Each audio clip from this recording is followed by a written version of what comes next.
1 Samuel, chapitre 16. L'Éternel dit à Samuel: Quand cesseras-tu de pleurer sur Saül? Je l'ai rejeté, afin qu'il ne règne plus sur Israël. Remplis ta corne d'huile, et va, je t'enverrai chez Isaïe, Bethléemite, car j'ai vu parmi ses fils celui que je désire pour roi. Samuel dit: Comment irai-je? Saül l'apprendra, et il me tuera. Et l'Éternel dit: Tu emmèneras avec toi une génisse, et tu diras: Je viens pour offrir un sacrifice à l'Éternel. Tu inviteras Isaïe au sacrifice. Je te ferai connaître ce que tu dois faire, et tu oindras pour moi celui que je te dirai. Samuel fit ce que l'Éternel avait dit, et il alla à Bethléem. Les anciens de la ville accoururent effrayés au-devant de lui et dirent: Ton arrivée annonce-t-elle quelque chose d'heureux? Il répondit: Oui, je viens pour offrir un sacrifice à l'Éternel. Sanctifiez-vous, et venez avec moi au sacrifice. Il fit aussi sanctifier Isaïe et ses fils, et il les invita au sacrifice.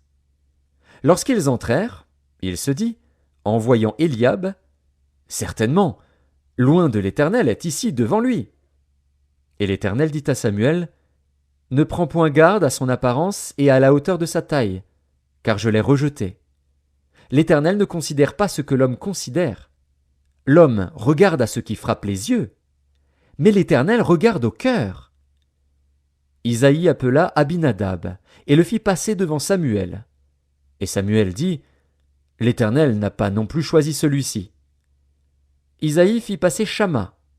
Et Samuel dit: L'Éternel n'a pas non plus choisi celui-ci. Isaïe fit passer ses 7 fils devant Samuel, et Samuel dit à Isaïe: L'Éternel n'a choisi aucun d'eux. Puis Samuel dit à Isaïe: Sont-ce là tous tes fils? Et il répondit: Il reste encore le plus jeune, mais il fait paître les brebis. Alors Samuel dit à Isaïe: Envoie-le chercher, car nous ne nous placerons pas avant qu'il ne soit venu ici. Isaïe l'envoya chercher. Or il était blond, avec de beaux yeux et une belle figure. L'Éternel dit à Samuel: Lève-toi, oins-le, car c'est lui. Samuel prit la corne d'huile et l'oignit au milieu de ses frères.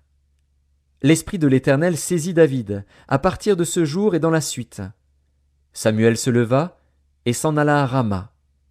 L'Esprit de l'Éternel se retira de Saül, qui fut agité par un mauvais esprit venant de l'Éternel. Les serviteurs de Saül lui dirent: Voici, un mauvais esprit de Dieu t'agite. Que notre Seigneur parle. Tes serviteurs sont devant toi. Ils chercheront un homme qui sache jouer de la harpe, et, quand le mauvais esprit de Dieu sera sur toi, il jouera de sa main, et tu seras soulagé. Saül répondit à ses serviteurs: Trouvez-moi donc un homme qui joue bien, et amenez-le-moi. L'un des serviteurs prit la parole, et dit: Voici, j'ai vu un fils d'Isaïe, Bethléemite, qui sait jouer.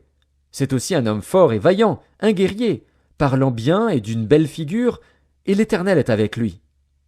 Saül envoya des messagers à Isaïe pour lui dire: Envoie-moi David, ton fils, qui est avec les brebis.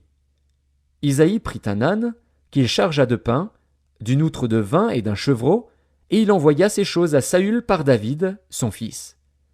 David arriva auprès de Saül et se présenta devant lui. Il plut beaucoup à Saül, et il fut désigné pour porter ses armes.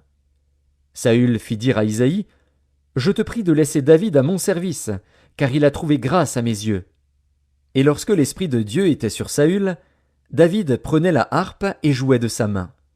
Saül respirait alors plus à l'aise et se trouvait soulagé, et le mauvais esprit se retirait de lui.